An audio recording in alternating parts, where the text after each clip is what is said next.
Hi, I'm Jennifer with Hopeful Homemaker, and welcome to my series of videos about hand applique. Today I will be demonstrating and teaching you how to actually do the applique stitch in ways that will make your stitches as unnoticeable as possible.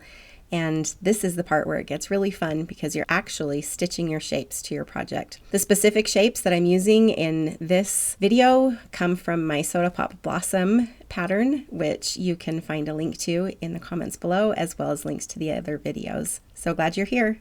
Now we're going to learn how to applique our shapes onto our background fabric. I'm going to put both of these petals next to each other on the fabric. First, I'm going to make sure I have a seam allowance on either side. I'm going to fold the fabric and do a little press line so that I can center them easily, and then I'm going to pin them. I'm using, again, applique pins, and I'm going to pin in every direction so that my fabric cannot shift while I'm appliquing it down.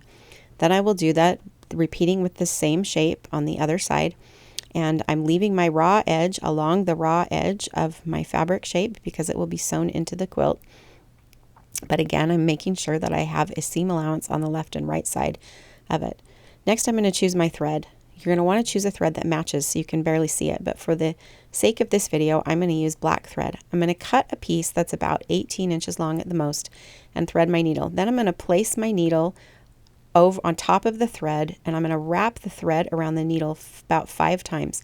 Pinch it with my finger and then pull through, and then I've got a knot. This is called a quilter's knot, and I use it in all my applique. I'm going to come from the back of my fabric up, and I'm going to come just barely, only a couple of threads in on my shape. Think of yourself as trying to stitch your thread or trying to sew through the fold of your fabric. The idea is to go straight down and then turn your needle and then come up. My stitches are somewhere between 1/8 of an inch and 1/4 of an inch long, depending on the shape. Sometimes you need smaller stitches, especially on tight curves, but I'm going to go down and come up and just carefully pull my thread through every time. I don't want to be in too big of a rush or else I can get little knots, but you can see that if I'm not careful and if I travel too much, then maybe I'll see more of my thread. But I'm going to continue this process going all the way around. As I pass a pin, I can remove it so that there's less bulk or fewer pins for me to risk poking myself with. But I'm going to continue this all the way around until I have gone around my entire shape. Again, I'm going to make sure that I'm going straight down, and when I take my needle straight down, I'm taking it down kind of just underneath, barely underneath the edge of the shape, so that the thread should only be visible in the top piece. I'm going to go all the way around my shape, and when I reach a point that I am out of thread, then I will just put my needle through to the back, pull it through, and then I'm going to actually take my needle in and pick up just a couple of threads only of the background fabric, not the applique fabric, and then I'm going to loop my thread through. And so I'm knotting my thread, but I'm knotting it directly to the fabric so that it's secure and not loose. Then I'm going to measure again about 18 inches or the length from my palm to my elbow.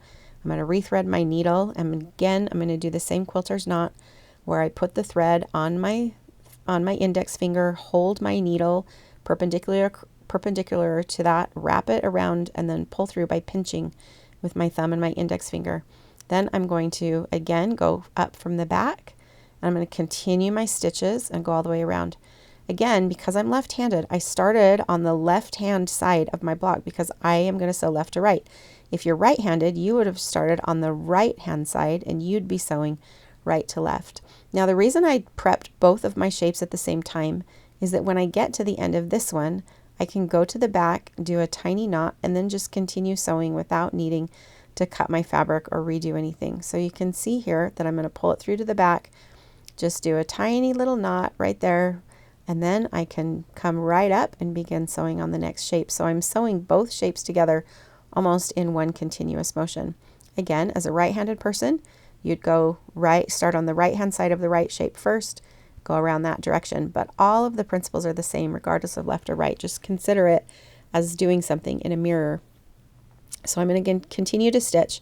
And again, my focus is to go down, straight down, almost underneath my applique shape, and then turn my needle to the side and come up no more than 1/4 of an inch away and only a couple of threads in on the fabric, trying almost to just sew right on the creased fold of my fabric. I'm going to continue to do this until I go all the way around, and then I will be able to knot my fabric one more time, and I will remove all of my pins, and I will have a completed shape. And then I will be able to get started on the other shape, which is thread basted down, which is very similar in what we do. So you can see I'm going to have to rethread my needle at the very end so that I can finish this off, but I'll get my last couple of stitches done, pull it to the back, and knot it off.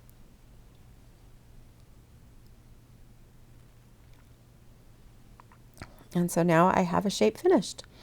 I'm going to trim anything left over on the back, and we're done. So next up, I'm going to do my leaf. Again, I should be using a green thread, but I'm going to use a red thread so that you can see a little bit better. I'm going to cut my shape, or cut my thread, and then I'm going to thread my needle, use the quilter's knot by placing the thread across my index finger, put the needle perpendicular across that, wrap my thread around the needle, and then pinch tightly and pull through. So again, if you were right-handed, you'd start with the right, but I'm left-handed. I'm going to start on the curve, headed towards a corner. This is called needle turn applique, but you can use a needle, or, as you can see, I've done both here, you can use your fingers. But you're going to be here turning your thread, or turning your fabric under as you sew. You don't want to turn the fabric more than a few stitches ahead of where you're stitching so that you don't end up getting creases. But you can use the needle to do that, whatever's most comfortable for you, or you can use your fingers to do that. I find myself often doing a lot of both, actually. So go straight down and then turn it to the side, turn your needle to the side and come up just right in that fold. And the idea here is that we want our stitches to be secure, to secure our shape to the back of the fabric, but we want them to be as invisible as possible. At the corner, I will go all the way up so I'm even with my basted line, and I'm going to do an extra stitch. Then I'm going to turn the fabric, and I'm just going to use my needle to make sure everything's all tucked under. I'm going to do a couple of extra stitches right on the point to make sure that the point of my leaf is secure on both sides of that point. And then I'm going to continue sewing as I was before. Again, just turning my fabric under every few stitches. If you get a little bit of a funny knot, sometimes that happens because you're pulling your thread through too quickly. I was being a little rushed. So I used my needle to just gently pull that thing apart, and now I'm on my way again. Another thing to make sure you do is to not use too long of a piece of thread. If you cut your thread too long, you're so much more likely to end up with knots.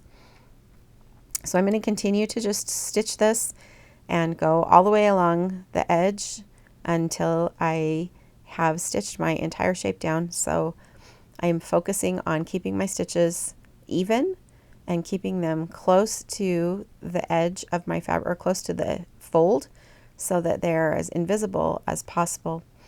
And this is where you kind of start to just focus on the rhythm of what you're doing. You find ways to hold the fabric that's comfortable to you. You can see that I am comfortable using my thumb just ahead of it, and then with the rest of my hand I'm holding the back. And sometimes I turn with my needle, and oftentimes I end up turning with my fingers on the hand that I hold my needle with. And I'm just going to go all the way around and try and keep it nice and even. I want the curve on my leaf to be really, really consistent and gentle.